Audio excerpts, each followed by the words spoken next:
Assalamualaikum warahmatullahi wabarakatuh. Selamat sore. Jumpa lagi dengan saya Ivi dari Hospitama Consulting. Dalam kesempatan kali ini kita akan lanjutkan pembahasan materi yang luar biasa penting ya bagi para hotelier, para manajer dan praktisi industri hospitality lainnya ya. Yaitu tentang bagaimana mengoptimalkan pendapatan kamar ya melalui dua model yang sangat penting ini ya, yaitu apa? Penasaran? Yaitu bagaimana menyeimbangkan antara average room rate dan occupancy. Nah, sebelum lanjut jangan lupa biar tidak ketinggalan materi-materi luar biasa lainnya, silakan di subscribe ya, di like, di share materi ini ya, agar banyak orang terutama para praktisi perhotelan yang lebih paham tentang pembahasan ini ya. Baik, rekan hotelier ya, sobat hospitality ya, seperti yang mungkin sudah diketahui ya, para pelaku hotel sudah paham dengan dua aspek ini ya, yang merupakan dua komponen penting dalam meningkatkan pendapatan kamar. Yaitu apa? Yang pertama adalah average room rate. Ada yang menyebut juga ADR, average daily rate, yaitu rata-rata pendapatan kamar hotel yang terjual dalam periode waktu tertentu, baik itu 1 malam, 1 minggu, 1 bulan, 1 tahun, dan kapanpun itu sesuai kebutuhan analisanya. Ya, ini mencerminkan ARR ini seberapa hotel bisa menjual harga kamar yang terbaik ya, yang nantinya akan mempengaruhi pendapatan kamar hotel itu sendiri ya. Karena apa? Harus ada ARR karena mungkin hotel menjual beberapa kamar itu ya, memberikan harga kamar kepada para pelanggan, para tamu itu tidak sama. Walaupun sudah ada publish rate ya, mungkin biasanya dalam struktur harga yang modern pricing itu harus menyesuaikan dengan kondisi eksternal seperti segmentasi ya, kemudian season ya, musim ya, kemudian diskon dan sebagainya ya. Maka setiap harga yang diberikan itu pasti memiliki perbedaan ya. Maka dari itu bagaimana untuk mencari rata-ratanya ya, berarti kan harus dicari satu nilai rata-rata kamar dari keseluruhan yang terjual ya, gitu ya. Jadi room night sold. Kemudian okupansi ya, atau tingkat hunian, yaitu biasa diukur dengan persentase ya, yaitu berapa kamar yang terisi ya dari total kamar yang tersedia dalam hotel itu dalam satuan waktu tertentu ya, yang menunjukkan sebuah permintaan ya, indikator permintaan dan tingkat hunian itu. Semakin banyak kamar yang terisi ya dari kamar yang tersedia menunjukkan tingkat hunian itu bagus, baik ya. Tapi seberapa baiknya? Apakah itu mendongkrak pendapatan secara keseluruhan? Ya, maka dari itu perlu sebuah optimalisasi ya pendapatan dari dua model ini agar nanti menuju kepada tingkat yield yang lebih baik bagi hotel itu. Jadi, dalam kata lain, antara ARR dan okupansi itu tidak bisa dipisahkan satu sama lainnya, tidak juga dikatakan mana dulu, seperti halnya kalau Anda bertanya, telur dulu atau ayam dulu. Sama seperti ini juga, tidak bisa. Ya, ketika musim yang kapan saatnya menaikkan average room rate, kapan saatnya menaikkan okupansi. Ya, seperti itu ya. Nah, bagaimana sih menghitung average room rate atau tingkat hunian itu ya? Itu sangat gampang sekali bagi para hotel yang sudah paham, terutama di departemen front office ya, di sales marketing ya, para manajer ya harus paham dan sudah paham tentunya ya. Average room itu adalah pendapatan kamar secara total dalam misalnya dalam periode 1 malam ya, atau dalam periode tertentu dibagi total kamar yang terjual. room night sold didapatlah harga rata-rata dari masing-masing kamar itu ya. Jadi ARR. Sedangkan okupansi sangat mudah juga adalah melakukan perbandingan antara kamar yang terjual dengan kamar yang tersedia dikali 100%. Maka dari itu bisa dikatakan misalnya persentase berapa persen ya. Biasanya kalau untuk KPI yang klasik selalu ditanyakan itu tingkat huniannya berapa, okupansinya berapa persen. Nah, seakan-akan itu menjadi sebuah acuan. Nah, padahal belum tentu. Karena ketika ada dua hotel ya yang memiliki room inventory, ketersediaan kamar berbeda, misalnya hotel A itu 100 kamar, hotel B itu 150 kamar. Ketika ditanya masing-masing punya tingkat hunian yang sama, misalnya 70%, 70% itu belum tentu nanti hasilnya sama antara hotel A dan hotel B. Karena apa? Inventory-nya berbeda. Belum lagi nanti average room rate-nya juga berbeda. Ya, apakah harga rata-rata kamar dari dua hotel itu sama? Ya belum tentu. Makanya nanti akan menuju kepada tingkat hunian ya, apa revenue yield-nya yang bagus ya. Nah, ini yang penting ya. Makanya pembahasan kali ini mengerucut ke arah sana. Bagaimana optimalisasi dua komponen ini. Nah, seperti contoh ya, kasus di sini Hotel XYZ total kamarnya 100, kamar yang terjual 70, berarti okupansinya 70 per 100 kali 100% berarti 70% tingkat huniannya ya. Sedangkan misalnya satu malam setelah dihitung ya, didapatkanlah pendapatan satu malam itu 35 juta rupiah ya. Dari 70 itu berarti 35 juta dibagi 70 karena kamar yang terjual 70, maka rata-rata harga kamar itu 500.000 rupiah per malam ya. Nanti juga bisa dikomparasi ke hotel-hotel city occupancy. Apakah harga kita yang dijual kepada tamu itu di atas harga pesaing ya, atau di bawah harga kompetitor kita yang diberikan ke tamu. Nantinya akan melihat dari city occupancy ada apa ARI-nya, average rate index-nya atau RGI-nya, yaitu seberapa bagus kita bisa menjual kamar kita dibanding dengan pesaing. Itu nanti di kompetitor analisis. Sementara ini adalah, jadi mengapa ARR dan okupansi itu penting dalam hal ini untuk mengoptimalkan ya pendapatan kamar hotel itu sendiri ya. Optimize ya, mengoptimalkan.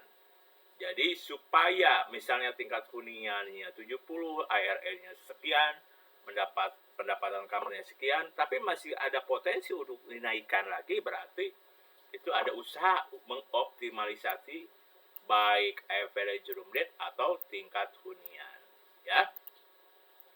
Nah, kalau ditanya tadi masih ada hubungannya, kenapa penting?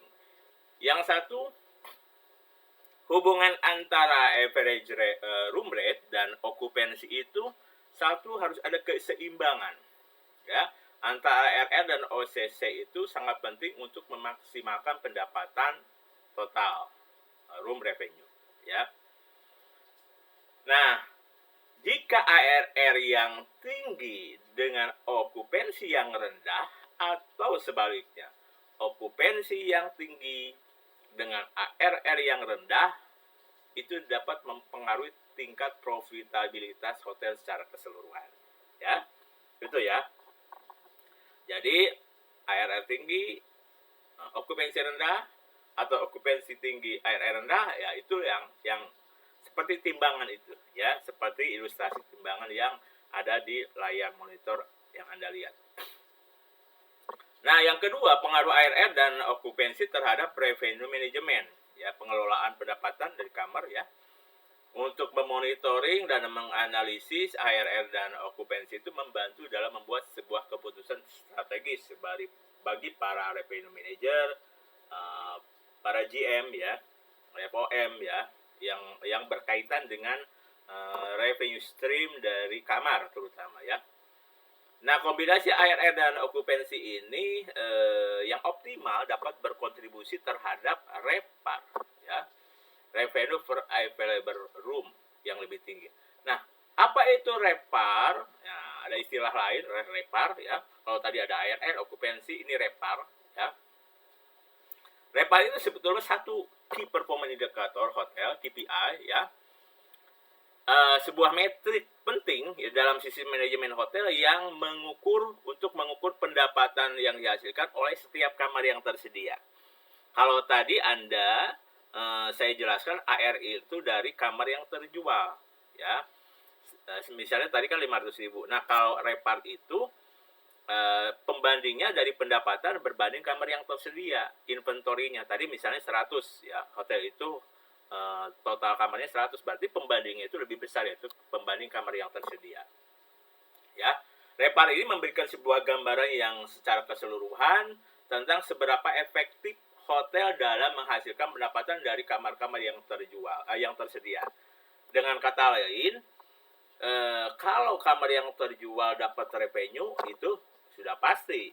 Nah, bagaimana yang tidak terjual, yang kosong, yang tidak terisi sama tamu? Itu juga kan harusnya punya hak untuk mendapatkan pendapatan. Karena di situ ada fixed cost. Ya, ada nilai investasi dari owner terhadap kamar-kamar itu, ya.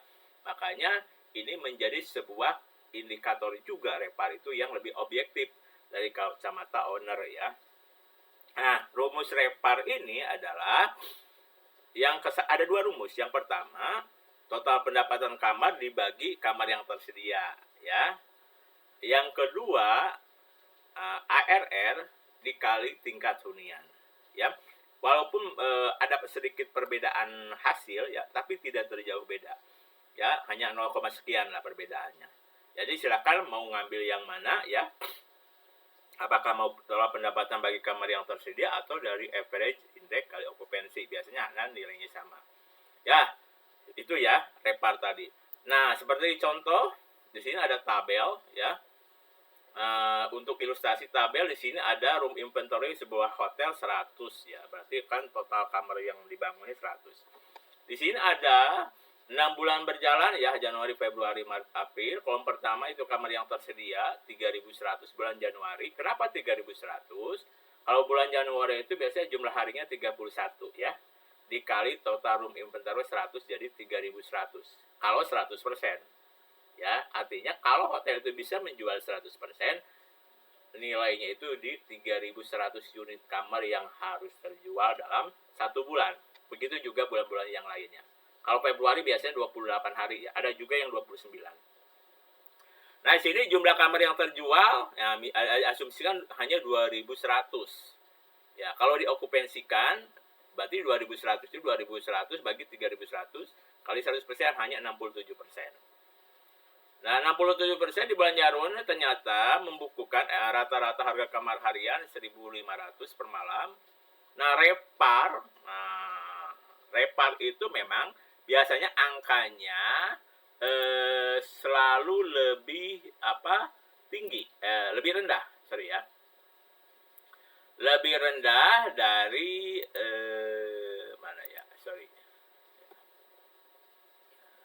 Nah, ini lebih rendah dari ARR, ya, lebih rendah dari ARR, ya, lebih rendah dari ARR. Jadi menghasilkan 3.150 juta dalam bulan Januari untuk pendapatannya. Ya. Lihat dari bulan Februari, Maret, April sampai Juni, RevPAR-nya pasti lebih rendah dari ARR. Ya, karena pembandingnya antara 3,5 dibagi 3.100 hasilnya ini. Atau okupansi kali ARR hasilnya 1.005.000 rupiah. Nah, dari 6 bulan ini coba Anda lihat ya, mana yang tingkat okupansinya paling tinggi. Ya, ternyata di sini ada di bulan April ya. Di bulan April ya. Di bulan April Dengan average room rate 1.500.000, artinya hotel itu bisa menjual di harga 1,5 juta per malam ya, atau per rata-rata kamar ya. Reparnya 1,2 memang lebih rendah, dan menghasilkan pendapatan satu bulan itu senilai 3.750 juta ya. Kalau di sini sudah jelas April, dua komponen ini, nah yang komponen paling tinggi adalah di tingkat okupansinya. Sedangkan ARR-nya masih rendah dari bulan Maret ya, atau dari bulan Mei. Perhatikan ya. Nah, hanya 1,5. Tapi tingkat huniannya bisa diisi oleh 83%, sehingga total pendapatan itu 3.750 juta. Bandingkan dengan yang lainnya ya. Ya, misalnya yang paling rendah di sini bulan Februari ya. Tapi di sini ARR-nya bagus, bisa menjual 1.650. Hanya ini tingkat huniannya 64%. Artinya sebetulnya ini juga punya potensi untuk dinaikkan. Kalau saja bulan Februari ini bisa mencapai di 70, 75, bahkan mungkin 80 ya. Dengan ARR 1,6 pasti angkanya akan melebihi angka ini. Ya, pendapatan totalnya. Ya. Di sini ARR paling besar di bulan Juni. Nah, hotel mampu menjual harga rata kamar 1.700.000, lumayan besar ya. Tapi tingkat hunian itu hanya 67%. Ya, sehingga mendapatkan total pendapatan 3,4 ya. 3,4 miliar. Nah, yang menarik di bulan Juni adalah taruhlah ini ARR ini paling tinggi ya. Kita patok di sellingnya di 1,7 misalnya. Tapi di sini taruhlah kalau 67% masih di bawah budget ya, tergantung hotel itu menerapkan budget okupansinya di berapa ya. Taruhlah 80%, berarti di sini masih ada spare untuk dinaikkan 67 ke arah 80% ya. Misalnya di 13% lagi. Dengan ARR sebesar ini bisa menghasilkan pendapatan lebih dari 3,7, bisa melebihi yang ini ya, seperti itu ya. Nah, ini dua komponen ini bisa dinaikkan mana dulu nih. Jadi si revenue manager atau GM akan melihat ini masih yang punya potensi untuk dinaikkan itu yang mana sih ya, pada tingkat hunian berapa atau pada tingkat ARR yang berapa. Nah, disinilah pentingnya nanti strategi apa yang harus dilakukan oleh tim manajemen ya untuk mengoptimalisasi dua model ini ya. Strateginya adalah satu, menetapkan yang harga dinamis atau dynamic rate ya, elastic price ya. Ya, menyesuaikan tarif kamar secara real time berdasarkan permintaan ya. Nah, untuk hotel-hotel yang change ya, hotel jaringan biasanya sudah settle ya, menetapkan model dynamic rate itu dalam sebuah pola yang namanya bar base available rate ya. Di mana komponen bar itu biasanya dipatok bar 1, bar 2, bar 3, bar 4, bar 5, bar 6 ya. Bahkan ada yang bar 7 ya. Di mana tiap bar itu memiliki perbedaan tingkat harga dan tingkat diskon. Ya, tergantung tingkat huniannya. Jadi begini, kalau misalnya ada tamu menginap ke hotel ya, pada saat kondisi okupansi hotel masih low sekali, misalnya di 30%, nah hotel itu adalah memainkan bar lebih tinggi, misalnya bar 7. Dengan syarat misalnya diskonnya bisa 30% ya. Ya, sehingga tamu merasa tertarik ya. Nah, begitu seterusnya ya. Nah, sampai mencapai tingkat hunian tertentu misalnya. Kalau misalnya udah tingkat hunian hotel itu sudah mencapai 50%, baru dimainkan bar yang lebih kecil dengan tingkat diskon yang lebih kecil. Artinya memainkan diskon yang lebih ketat ya. Karena kita sudah punya cadangan okupansi 50. Jadi otomatis kita memberikan gimmick diskon juga tidak terlalu besar. Begitu juga sampai bar 2, berarti sampai bar 1, di mana bar 1 itu biasanya di hampir mendekati publish rate ya. Artinya ketika lagi low season, posisi tawar tamu lebih tinggi dari hotel. Ketika lagi high season atau lagi tingkat okupansi bagus, posisi tawar hotel lebih kuat dari posisi tawar tamu. Makanya menetapkan harga yang lebih bagus ya. Kenapa? Untuk mendorong yield-nya nanti ya. Yield itu semacam puzzle-puzzle ya, kotak-kotak kubus ya. Nanti untuk mengisi ruang-ruang itu ya, yang padanya terbentuk satu permainan kubus itu yang kotak-kotak menjadi sebuah bangunan. Itulah bangunan pendapatan nantinya, yaitu yieldnya ya, analoginya gitu. Yang kedua adalah promo paket. Sudah biasa itu menawarkan paket gimmick yang lebih menarik, insentif, diskon ya. Diskon juga macam-macam ya. Mungkin ada di office hour, ada last minute ya deal ya, ada weekend deal ya, macam-macam lah ya, tergantung kebijakan yang diberikan oleh manajemen ya, agar tamu merasa tertarik ya. Kemudian fokus terhadap repar, menggabungkan ARR dan okupansi untuk analisis pendapatan tadi yang sudah dibahas. Repar itu apa? Artinya memang dari sisi investor, dari sisi business owner akan melihat sebetulnya kamar-kamar yang saya bangun ini pendapatannya berapa sih? Bahkan untuk yang kosong sama sekali ya. Ternyata misalnya bagus ya, walaupun ininya AR-nya okupansinya rendah, AR-nya bagus, tapi reparnya cukup signifikan, yaitu juga optimal ya. Cukup artinya kamar kosong juga ternyata punya pendapatan ya. Nah, gitu ya. Kemudian segmentasi pasar. Nah, biasa kalau di hotel dibentuk layer-layer ya. Segmentasi, targeting, positioning nantinya ya, itu di strategi marketing. Nah, segmentasi itu untuk menargetkan segmen pasar yang lebih spesifik ya, dengan penawaran yang disesuaikan. Biasanya kalau di hotel itu ada beberapa segmen, misalnya individual, FIT, GIT ya. GIT juga dibedah lagi nanti ya. Kemudian ada government ya, dari pemerintahan, biasanya untuk MICE ya. Corporate ya, biasanya untuk meeting dan gathering ya. Kemudian ada travel agent yang offline ya, termasuk wholesaler ya di situ ya. Dan satu lagi OTA rate ya, dimana kalau OTA itu kan memainkan harga yang boleh dibilang fluktuatif ya, dengan gimmick-gimmick diskon biasanya kan. Nah, seperti itu ya. Dan segmentasi lainnya misalnya ad hoc dan sebagainya, hotelier rate dan lain-lain lah. Nah, ini untuk optimalisasi room revenue tadi ya.